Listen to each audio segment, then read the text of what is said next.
Tervishoiusektor on väga suure süsiniku jalajäljega. Tartu Ülikooli Kliinikum on seatud eesmärgi saavutamiseks ainsa haiglana Eestis rakendanud Euroopa Liidu keskkonnajuhtimise ja auditeerimise süsteemi EMAS.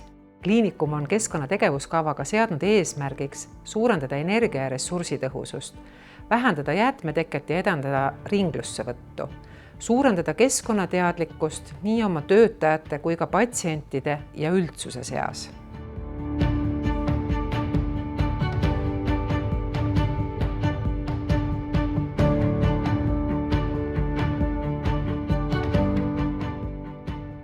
Kliinikumi keskkonnavaldkonna kõigi tegevustega saate tutvuda Kliinikumi kodulehel oleva rohelisema kliinikumi alalehel.